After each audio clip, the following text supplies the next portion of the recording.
Hello, welcome back to the channel. Today we're diving right into how to organize a film library in Notion, the 2025 guide. First things first, you need to create a Notion page specifically for your film library. Just click on the plus new page button and name it appropriately, say Film Library.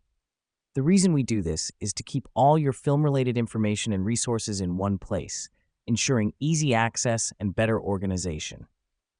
Now that we've done that, let's add a table database to your film library page. Click on the plus Add a Block option, then choose Table Full Page. This helps us because a table lets you catalog your films in a streamlined way, allowing you to track the title, director, genre, and your personal rating. Next up, we start populating this table. Click on plus New, and in the row that appears, add your film details. The reason we do this is to create a comprehensive catalog of the films in your library. As you add films, you'll notice that you can create links to individual film pages by clicking the title.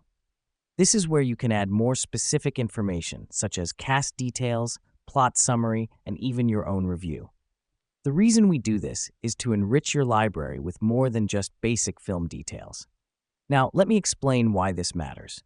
Notion allows you to customize your table views. So after you've added a bunch of films, you can create different views such as by genre, by director, or by rating. Here's what's happening behind the scenes. These views filter your table by the selected criteria, making it easier for you to navigate your library. And there you have it.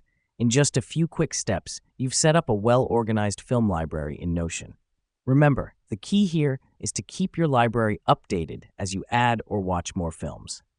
Thanks for joining us today, and happy organizing.